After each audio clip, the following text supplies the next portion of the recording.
KPCC. Thank you so much for joining us. I'm your moderator for today's half hour with the film Collective, a documentary, and its director, Alexander Nanau. Alexander, welcome.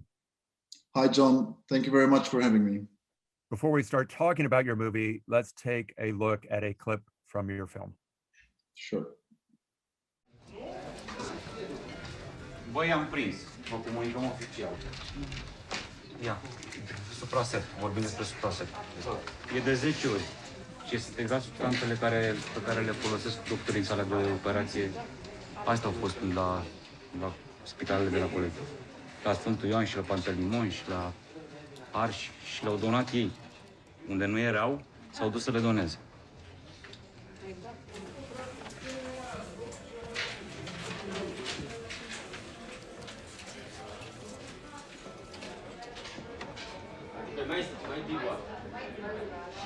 Deci statul român nu a controlat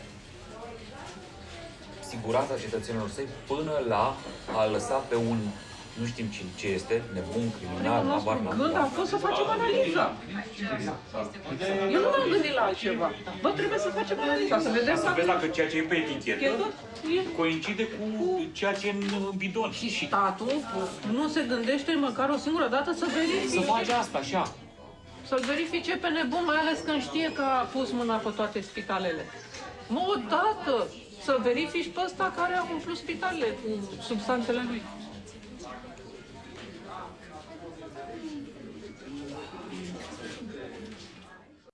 I want to start by setting up some background here. This film starts with a fire in 2015 in Romania. And it's not just the people who die in the fire where there's no exits. A large number of people who are burn victims die afterwards. So tell us a little bit about the fire and what happens to the people who initially survive the fire. So basically, it was a pretty popular club in Bucharest, which is called also Collective. And it had only one exit, it had no fire exits. And it was apparently approved by the firemen, so everybody thinks that bribes were implied into that. And a fire broke out from fireworks that they used during the concert, and it spread in seconds, and people got trapped inside. So in the aftermath, there were around over 180 burn victims that had to be treated. But unfortunately, the Romanian healthcare officials and the politicians basically lied in a really organized manner to everybody that they can treat these burn victims, which was not true because they didn't even have proper burn units, and they should all have been flown out to proper burn units, or the most severe cases, which did not happen. The person we saw at the table is a journalist. His name is Catalan Tolantan, and he works for a newspaper called the Sports Gazette. I mean, he's a soccer reporter primarily, but he's an investigative reporter. And his newspaper is doing some extraordinary work that I would say the mainstream press in Romania didn't do. So he's a sports reporter, but he's a very good reporter and has some very good people around him. So he is investigating what happened to the people once they were in the hospital. At what point did you start working with him, and how did you get introduced to this story? Yeah, so we wanted, because this fire basically started demonstrations in Romania that were unseen since the revolution. It was for the first time that young people took the streets within one night in many cities against the authorities and against the whole political class, demonstrating basically against corruption. And these were the only journalists around Cătălin Tolontan basically that started to investigate the authorities. So the majority of the press basically bought the manipulation, that they are in charge, that they know how to handle things, that they're on top, and that the Romanian healthcare system is on top of things. And they found out basically not only that the firemen lied when they were saying they didn't even know the club existed because they actually authorized it. And then they found out that the most modern and main burn unit that they were pretending to give surgery in to the burn victims was basically closed down. It was only opened weeks earlier for the TV cameras to justify the invested money there. And that's when we got aware of them, because we wanted to tell a story about what's going on in the Romanian society and the relationship between this manipulative and corrupt power basically and citizens. And we figured that it would be the best way to look at it through the eyes of investigative journalists, more so because I'm doing observational documentaries and I need to find characters through whom I tell the story. Is there a point at which you're not just observing the reporting going on by the Gazette, but also doing reporting on your own? At a certain point, are you overlapping in your investigations? Not really. We had our own investigative team before we started filming with the journalists, when we basically established a project and were developing it and had a research team. So we really got into every direction of the story, met a lot of people from doctors to victims and journalists, and also got our own sources from inside the system. But once the journalists accepted to let me shadow their investigations and their work, I was only a filmmaker basically following them and really capturing in the moment what they were doing with their investigation. The story starts with heavily diluted disinfectant that basically means that surgical tools that are sanitized are no cleaner than what you might pick up in the gutter of a street. Basically, they are just introducing bacteria and infections into the patients they're treating. And then it mushrooms into something much deeper and much more alarming. To tell that story, both the Sports Gazette and you need people who are willing to share their story. They're whistleblowers, they might be doctors, they might be nursing staff.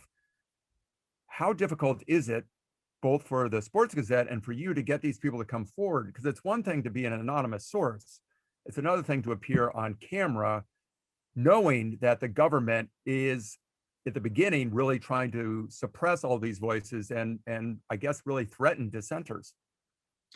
Right. It was a challenge. I mean, first of all, the sources came basically to the journalists and trusted them, because these are journalists that do investigations since many years, and they were known for being very efficient as journalists, let's say, because sports ministers had to go to jail because of their investigations, or the big football, soccer bosses in the country. And so sources basically trusted them and went to them. But then the filming process was different, because the journalists trusted us and we really could shadow everything. But with the sources, it's really the most sacred thing. And basically they gave us they would tell us, like, tonight, whistleblowers will come in. You have 5 minutes to talk to them, to explain what you're doing. If they would be fine to be filmed, then you can go on. But if not, please leave the newsroom and let us do our work. So basically we had an understanding with the whistleblowers that if they let us film their interaction with the journalists as it happens, we would maybe in 1 or 2 or 3 years from now on, depending on when we edit the film, because we didn't know for how long we were going to go on filming, we would meet again, watch the scenes with them, and at that moment in time, they can decide if they are ready to go public or not through the film.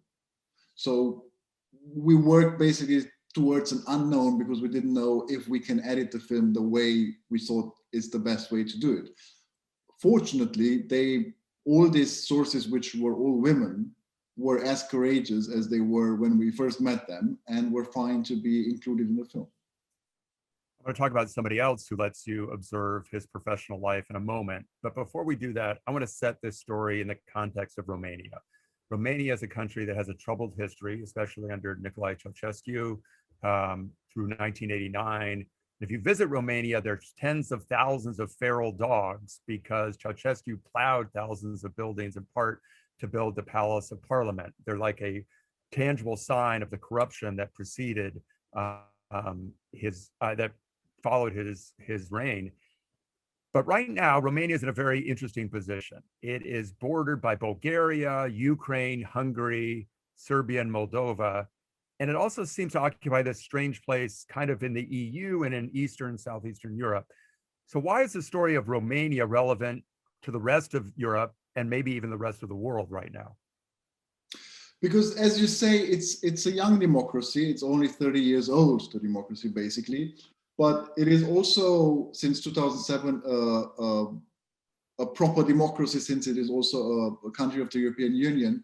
And you really have a divided society, let's say, between an old system that comes out of a communist system, let's say, with all its corruption and everything, and a very young, modern, westernized generation that knows what the values are they want to live by.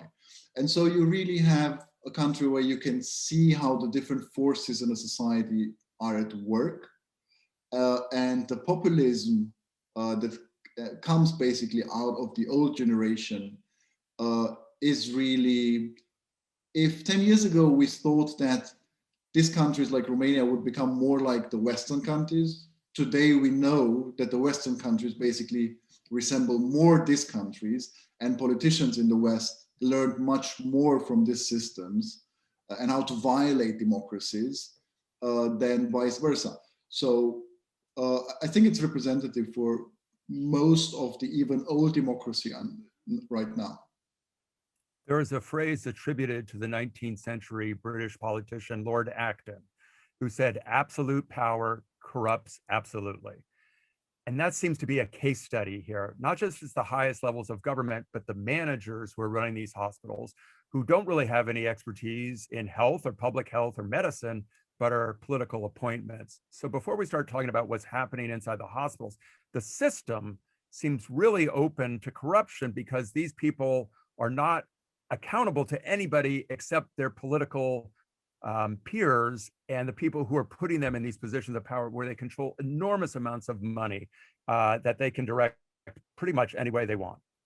So my question is that something that is not just isolated in the hospitals, but something that this new struggling democracy is trying to figure out, that as it yields more power to people, they tend to use that power in the wrong ways? Yeah, I think here it is a mixture, because it is a system that also comes with the wrong heritage, let's say. You know, in communist countries, doctors and the healthcare system were basically gods. And they continued this even now, and they really use the healthcare system in order to gain money for their political parties. And it became also a habit. You know, if you have so much power like doctors have, then you use it. And that's basically something that can only be changed once you change basically the leadership of starting with the healthcare schools, with the medicine universities and schools. So it's again a fight between an old and a young generation in the healthcare system. But what is so interesting is that basically it symbolizes in the perfect way politics, because the healthcare system is a point where you basically meet the citizen in his most vulnerable moment in life, where you can basically sell him whatever you want, because he wants to survive, he wants to be fine, and he believes you as a doctor. So it is a very interesting field in which to analyze how power versus citizens and the needs of citizens works. Yeah, and it's fair to say too, the idea of the Hippocratic Oath does not live strongly in some of these doctors. Doctors bribe their managers so they can be in the surgical rooms, because the patients in the surgical rooms will pay more in bribes to those doctors. So it's really, you scratch my back and maybe I'll fix your back, basically. Politics. So there's another really compelling character in your film, and he is a health minister who comes in about a third of the way into the story. His name is Vlad Voiculescu. And I want to ask you about Vlad because there's a moment in this film where the health officials have basically spun a series of falsehoods and misinformation and deceit. And he comes on the job and basically, and it says in so many words, we're going to stop lying. And he not only says that, but he welcomes you in to what he's doing. So Vlad seems like a gift from the documentary gods because he's such a compelling character and he's willing to share what he's doing in private moments with you. So how did you first get Vlad to let you be with him? Yeah, right. I mean, there was really so many things came together because when the former Minister of Health basically was taken down because of the journalists' investigations, I heard that they are interviewing a patient's activist for the job. So Vlad, basically, like myself, lived outside Romania for a long time. And he worked in a bank in Vienna, but was also a patient's activist. For example, he built a network of friends who were bringing cancer medicine into Romania for patients that needed it, medicine that was missing in Romania. So he knew the system basically. And I think he was appointed by the system in order to absorb the anger that was in the society after all the revelations the journalists have done. And I don't think that they ever thought that he might become a threat. I mean, he was a 33-year-old young man, and he doesn't look like a powerful danger, let's say. But I wanted to use my chance to get into the system and see the story from inside this incredible, cave of corruption. And so I tried to get hold of him, and I managed after a week or 10 days. And when I met him, he already formed a team of very young professionals around him that he brought back from around the world, friends of his that were working in healthcare systems in other parts of the world. And he said, like, listen, our main priority right now is to become transparent. It's the only way to gain again people's trust. And health is a basic right. It is written in the Romanian constitution, and people have all the right in the world to know what decisions we are taking here inside. And as you can see in the film, he starts out. So we had an understanding. I said, okay, fine, but you have to let me film without ever telling me to turn off the camera, and never in front of other people that might get inspired. For sure, we will be ethical. We will ask people if they want to be filmed, but if they don't protest, basically, then we will go on filming.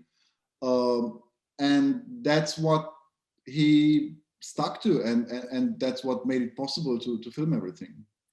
There's a conversation he has in the film with somebody who works in authorizing hospitals for transplants. And it's an unbelievable conversation because Vlad is holding his ground and this other person is begging. I don't know how else you would describe, what he's saying. It's like, don't do this. Don't do this. This is going to hurt us, basically. Like, we're in this together. Don't do it. And Vlad listens, hangs up the phone, and basically says, forget about it. But I think what you see almost in real time is how he's managing the politics of the job he's in and making sure that his message is heard. And a lot of that involves the media. He watches media reports about him that mischaracterize what he's doing. He uses press conferences really well. So he is very media savvy. And it feels like he understands that your cameras and any camera that he can have access to is going to help him root out and deal with corruption. Yeah, in a way, I think that although he was very shy in the beginning, as you can also see, he was not used to talking in front of cameras. I think that he understood that the only way forward and the only way to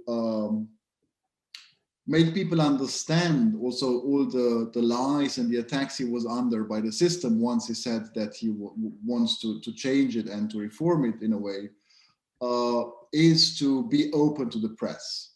So the only way forward is just to tell just the blunt truth. And as you can see in the film, he was basically the first person in such a high, powerful position to admit in front of cameras we could not have treated these burn patients. It was a lie. They should have been transferred. And it was a political lie that, killed many of them. So you have two of your main players, the journalist Catherine Tolanton, you have Vlad, and you also have a burn victim, Teddy Usolano. And she has lost most of her fingers. She has horrible burns on her arms and the rest of her body.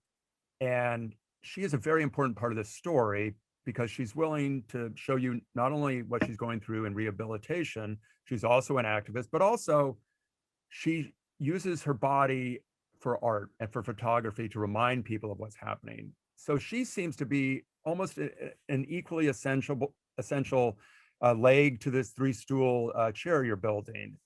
Could you talk a little bit about her and meeting her and why she's important to your film?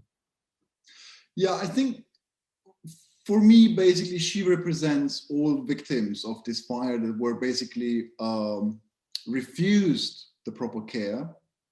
She also almost died, basically.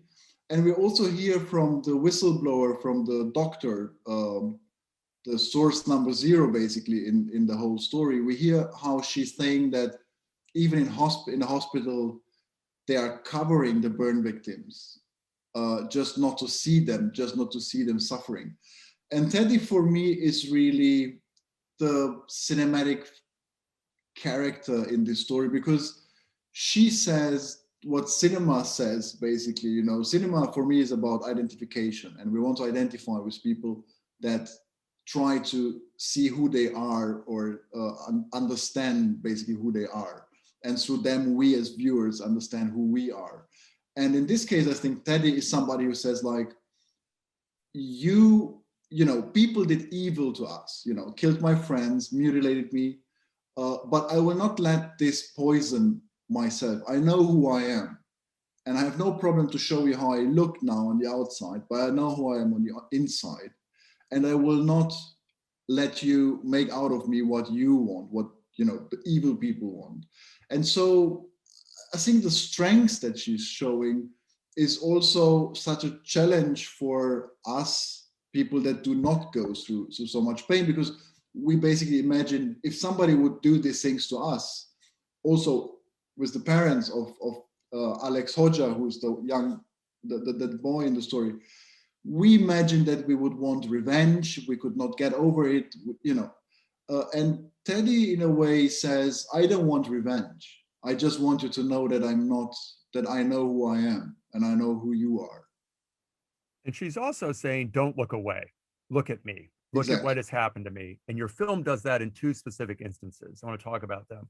One is a scene of a patient who has been so neglected, I think it's a man, has maggots growing in his flesh while he's in the hospital. So I want to ask you about the importance of that footage and how you felt about including it in your documentary. I think that footage that was basically leaked by the whistleblower, by the doctor, is supporting basically her, her version of the story, and the truth that is covered by the Romanian healthcare system, which pretends that it is one of the best in Europe, as good as in Germany. And it's very hard as a single, let's say, whistleblower to fight a system that, marginalized this doctor anyway and called her a lunatic and a traitor.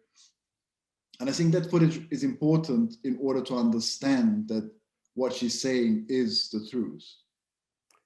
The other very disturbing piece of video in this film is the fire itself, shot by somebody who is in the concert, who keeps rolling with a mobile phone camera. And, no, it's a Blackmagic camera. It's a pocket camera. Yeah, Blackmagic pocket camera. But keeps rolling through the end of a song, the first sparks, the fire, and then screams and people dying. It's very upsetting, but it's also what started this whole story. So what were your conversations with your collaborators and with yourself about the importance of that footage, and what were the arguments for and against? Yeah, it was a long process to decide how and if to include that footage. Just as a short story for it, there's a person, Mihai Grecha, who became part of our team, who was in the club. Basically, he organized filming the concert because he was friends with the band. They shared a studio, and he's a documentary filmmaker himself. And there were 5 people he organized to film that. Not all of them survived. And the camera that survived, that we see basically filming and rolling, was a wide angle camera in front of the stage. And the girlfriend of one of the cameramen that didn't make it in the end just pulled it out by its tripod. That's why it kept rolling until the lens basically popped. So I met Mihai when he woke up out of coma after 1.5 months. And I met him by accident in the office of a friend. And he was telling his story. And I said, like, listen, Mihai, I started this project and don't you want to join the band? So that's how we came to have this footage. And we discussed very long around the footage because it's very harsh to look at it, for sure. It's a very delicate moment. You have to decide how private that moment really is. Basically, can you show something like that? But in the end, I understood that every viewer, basically, everyone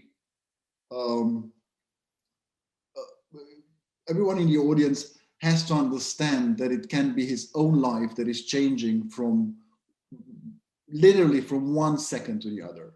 If you see how fast this fire basically takes over the room, you understand that it can be you inside such a room. You understand that within seconds, your life and survival depends really on the way the society around you functions or not.